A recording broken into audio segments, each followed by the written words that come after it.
Bonjour à tous, ici Lisa Dufaux sur les ondes françaises de Radio Taïwan International. C'est l'heure de la revue Asie-Pacifique, une sélection de sujets d'actualité alternée d'émissions thématiques sur l'Asie-Pacifique.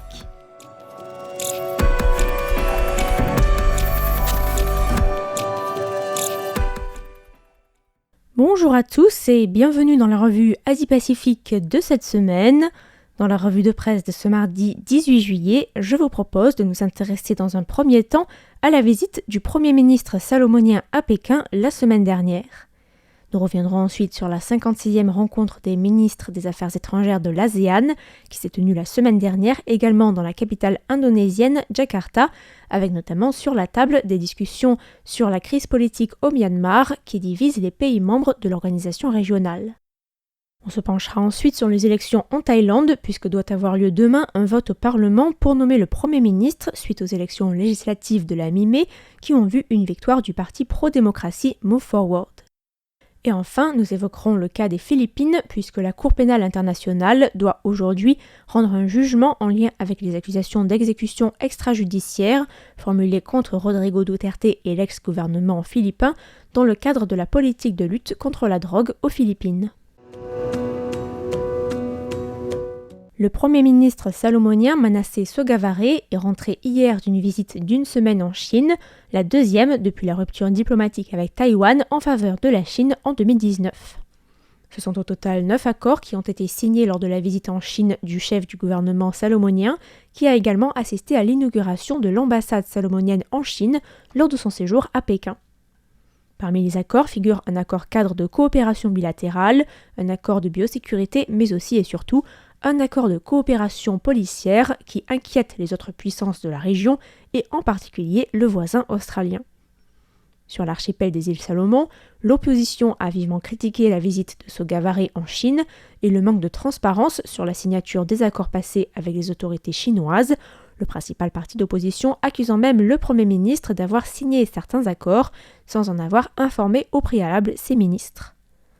Le chef de l'opposition Matthew Whale a quant à lui accusé le Premier ministre de manquer d'intégrité en se montrant trop proche de la Chine, et ce alors que Sogavare s'était prononcé lors de la fête d'indépendance qui a été célébrée le vendredi d'avant son départ pour la Chine pour une politique étrangère indépendante et neutre face à la lutte d'influence à laquelle se livrent la Chine et les États-Unis dans la région Indo-Pacifique.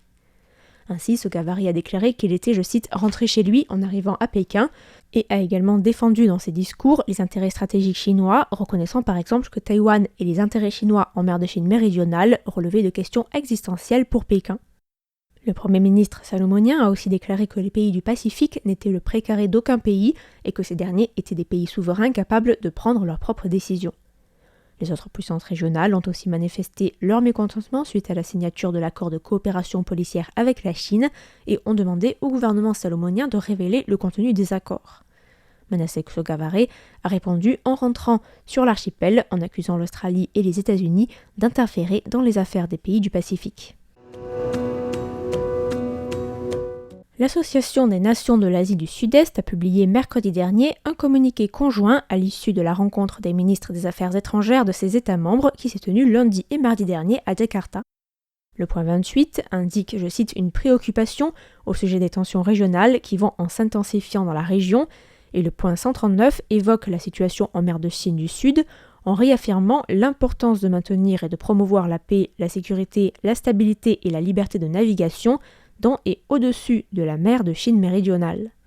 Une partie du communiqué concerne la situation au Myanmar, toujours en proie aux violences de la junte militaire contre les civils et à la guerre civile que se livre l'armée d'une part et des groupes rebelles d'autre part.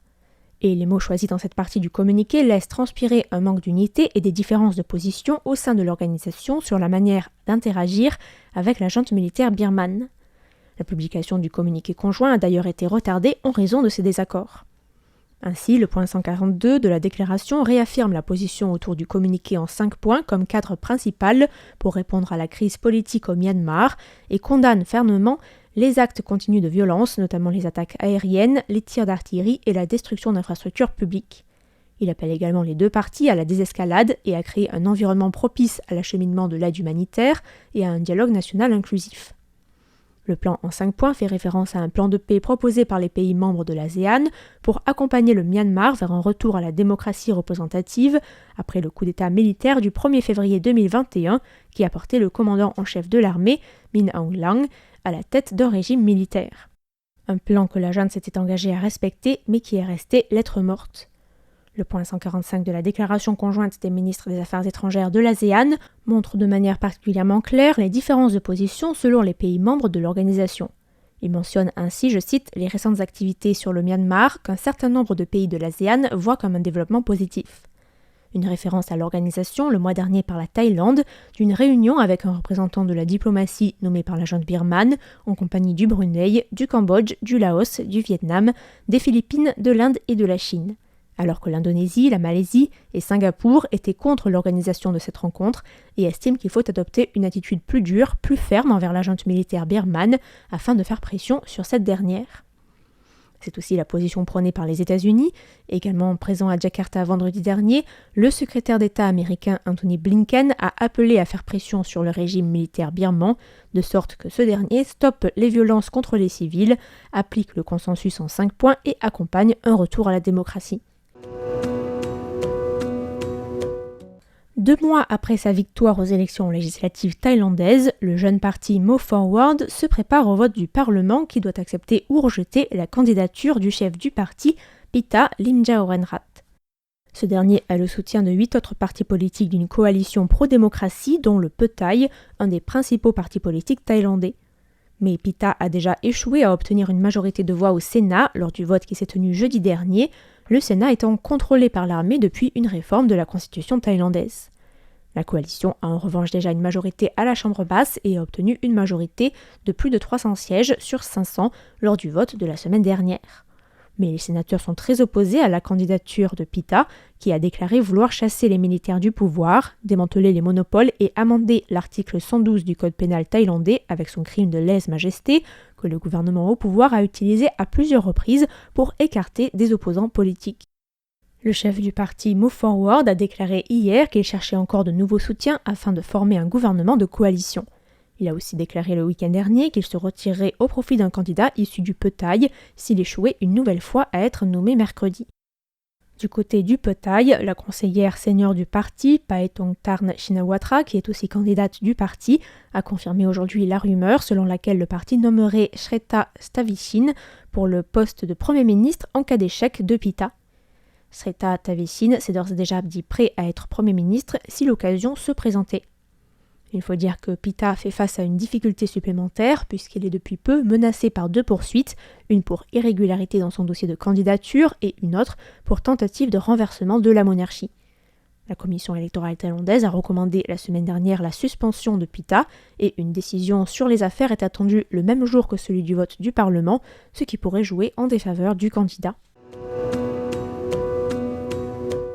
Aujourd'hui, la Cour pénale internationale doit rendre un jugement au sujet de la procédure d'appel formulée par le gouvernement philippin qui a demandé à bloquer la reprise de l'enquête du procureur de la Cour sur les morts de la guerre contre la drogue menée par l'ex-président Rodrigo Duterte. En septembre 2021, la Cour pénale internationale avait autorisé l'ouverture d'une enquête que le gouvernement philippin a ensuite demandé de suspendre en novembre de la même année, affirmant que les autorités philippines avaient déjà entamé leurs propres enquêtes. La demande avait alors été accordée, mais le procureur avait demandé à pouvoir reprendre l'enquête en juin 2022, indiquant que les enquêtes philippines n'avaient pas la même ampleur que celles menées par la Cour.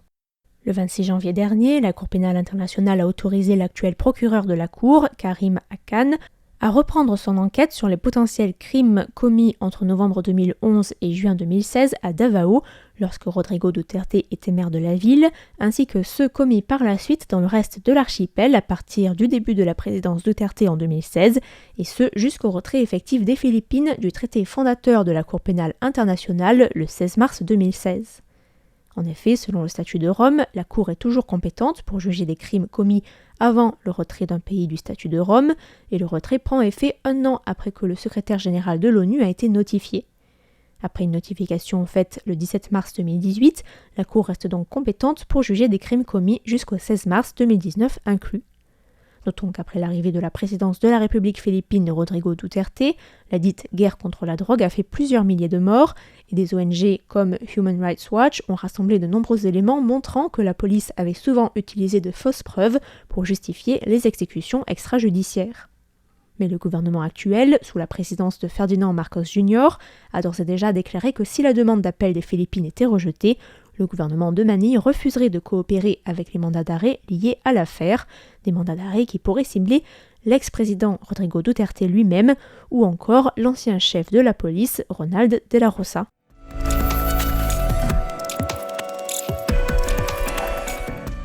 C'était la revue Asie-Pacifique de cette semaine, présentée par Lisa Dufaux pour Radio Taïwan International. Merci pour votre écoute et à la semaine prochaine.